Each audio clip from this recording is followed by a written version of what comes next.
I'm currently recording real time.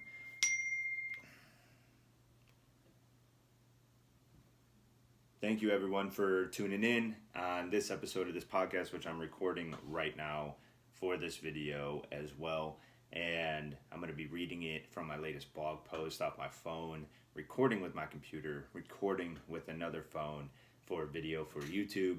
And I hope it brings a little food for thought in terms of leadership. This is going to be specific for my career in the Marine Corps, but it applies to any type of leadership position. So without further ado, here is this episode, this video of this topic. For those of you who don't know real quick who I am, I'm Michael Vorpal. I just put my views, my thoughts out there, and it's helped a lot of people. So hopefully it gives you something to at least think about. If not, 100% can change perspective for you. So this one's on the burden of leadership. All right, subservience. As I was figuring out how to start this blog and framework, I couldn't figure out where exactly I wanted to start.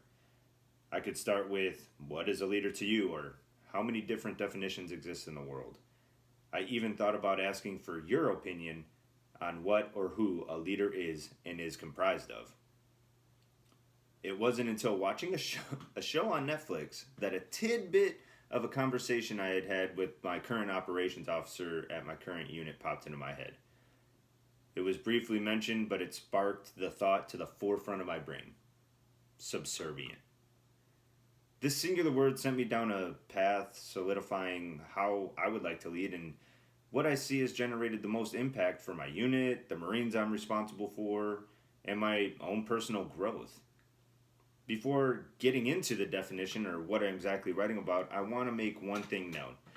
This style of leadership is not easy. It requires unrelenting dedication, selflessness, critical thinking abilities, and continuous self-discipline in your education on a magnitude of topics, many of which will be new.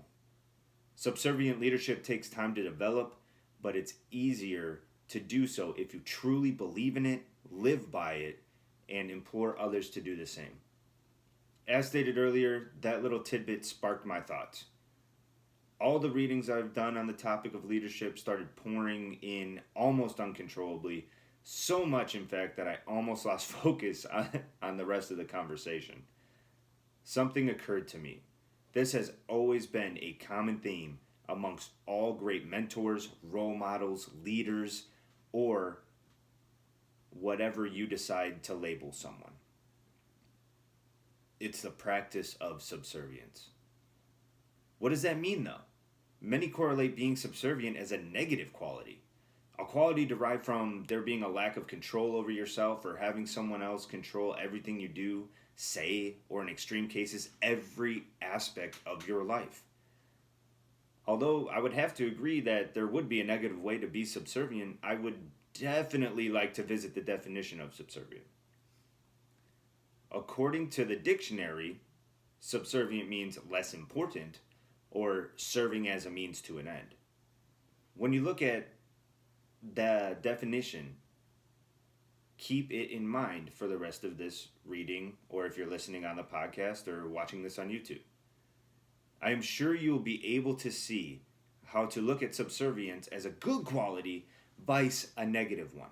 Subservience to me is the ability to serve without question, doubt, and instantly. This type of leader does things for his or her subordinates, looks for opportunities to train or develop themselves and all around them, and progressively pursues a problem looking for a solution. That problem might be a disciplinary issue with the platoon or unit, procedural improvement needed for day-to-day tasks, or it could be battling long-lasting animosity created from the previous command climate. The last one really poses a challenge for the subservient leader. Knowing now this type of leader and one that I want to be, I had certain expectations of how my subordinates or those around me would act or think. I would always think to myself, they'll appreciate this because this will save hours of time which I can afford to give back to them, time they can spend doing what they wanted to do or spending time with family. I was met with a huge surprise. There was almost the exact opposite reaction or no change in their mentality. I give it quite some time, over 6 months actually, to continuously think forward as a progressive thinker, initiative thinker would, and was still met with the same animosity and attitude. In all honesty, there were times I struggled with the idea of saying, fuck them. If they don't want to give a fuck, then why should I? You know, those kind of thoughts, and wanting to do what is needed to be done as the minimum. These thoughts never became reality, but this is one struggle, and in a weird way, reaffirmation for the subservient leader. As much as I wanted to throw in the towel and say fuck it, I believe a true subservient leader literally cannot do that. It isn't in them. They would feel like a complete failure. What I have come to see with the help of hindsight is someone isn't going to appreciate the actions you are taking to create a better process, enhance their knowledge, or progress with personal goals. It is not a leadership problem. You can be doing everything in your power to make sure that they are ensuring they understand you are there for them in every way possible, which is another aspect of what I believe is an action of a subservient leader. You are there for anything. Literally anything. Anything from personal problems, ensuring someone is there for the birth of their child, or to continuously guide, mold, and mentor. You do all these things without the expectation of reward, but gain satisfaction knowing you are doing the right things, even when it may seem unappreciated. Anyone who has ever served in the armed forces knows that this is how things are and should be. There have been many times where I would be reminiscing of the old days or bitching about the younger generation of service members in the ranks. I don't think there's anything wrong with either of those actions, as we need an outlet, but you need to know why I and many others do that. Growing up in the Marine Corps and currently with the 11 and a half years of service, there has been a huge realization. Subservient leadership has become more rare to find. I think it stems off of having a different expectation or reaction from who you are leading.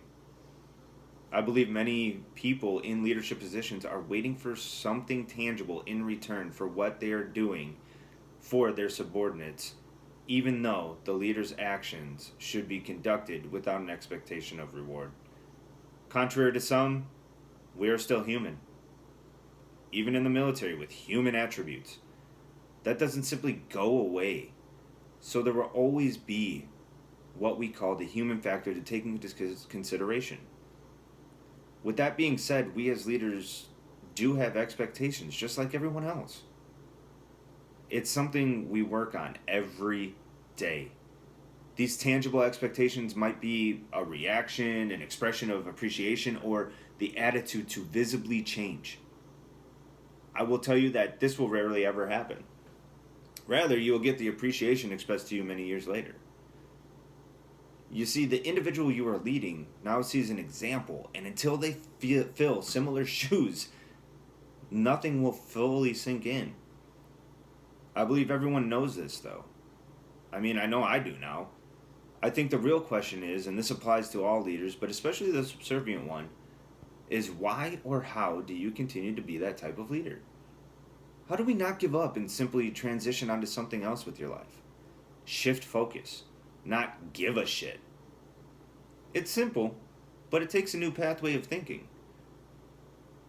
If you haven't experienced what you're about to read, trust me when I say you will one day. All that we as leaders need to do is simply know that the expectation you are looking for will be met, but in time. The reality is the example you are setting is the reward you should have for yourself. Knowing you are doing everything in your power to do the right thing, no matter what, is one of the most dangerously fading qualities leaders should have. Take pride in that. Take a second to think about all the times you complained about how the leaders you may have needed to step up didn't. Thinking to yourself, you would never be like that. telling yourself that you would be different. Now look, you are being different and you're questioning yourself. Questioning the same things that maybe the leaders before you questioned themselves about. Maybe that's what led them to how they were when you were their subordinates. Maybe they took the easier way and simply did the bare minimum simply because they didn't see the value of the long term. This is a crucial mistake. Do not make the same one. You will continue to gain satisfaction in knowing you have what it takes to truly make a difference, unlike many others. We simply aren't going to get the immediate satisfaction we are looking for, even if part of a world that expects instant results. I remember when I was the platoon sergeant of a transportation support detachment for the Marine Expeditionary Unit I was to deploy with. There were many leadership challenges with this platoon, and I developed so much with these experiences. I remember there were 88 Marines in that platoon, 13 females and the rest were males. To top it all off, it was a platoon mixed of 2 different military occupational specialties, or MOS, because we love acronyms. They were landing support and motor transportation. In the midst of it all, there were so many leadership styles between the leadership in that platoon. There's nothing wrong with that, but there was always things that the Marines wanted in their leader. They wanted to know that they would be there for them in every aspect and without worrying about themselves or what was in it for them. I remember noticing this and applied it. I was level-headed, gender didn't matter, and everyone was treated with the same amount of respect, dignity, and care. I was there for my Marines in the same way every day to include corrections and on deficiencies. Why? Because that's simply the right thing to do, and that's what was wanted/expected of me. It wasn't until some years later, after what seemed like fighting tooth and nail to get everyone in sync, that I knew that constant I mentioned everyone was longing for was more impactful than I ever thought imaginable. I received a message from one of those Marines in the platoon, a female, thanking me in a long message for being one of 2 leaders they looked up to and respected. I was naturally curious as to the rationale behind that and what made them feel that way. Their response solidified my leadership style for me even more. They stated that they felt I truly cared for them and the other Marines. I didn't treat them any different because they were a female, and most of all, they knew I would do anything for any one of my Marines without hesitation, whether it be professional development or they simply needed a ride home from the bar because they had too much to drink. I received numerous messages, texts, and calls expressing similar sentiment since then. I will admit it is humbling and fulfilling, knowing you have made that much of an impact for someone. In the end, subservient leadership is difficult, demanding, but one of the most genuinely rewarding mindsets you can have. You need to change your mindset to be able to gain satisfaction knowing you are doing the right thing and will be stronger than the example set for you in the past. Your expectation will be met if you decide you want to take the long-lasting impact road. Taking you back to the definitions you read earlier in the beginning of this reading, what a subservient leader means to me is your own ambitions or needs are less important than the needs of those you lead. And you are serving those subordinates as a means to accomplish the mission. You are there for everything because they are relying on you. You will simply not have as much personal time as a strong leader because you will be laser focused on the task at hand or helping someone that needs help. They are relying on you to make a plan, communicate the plan, and teach them what they need to be taught to be successful, all while holding them accountable. That's just a simple example as serving as a means to an end. So I challenge you to take a look in the mirror and decide who you want to be as a leader.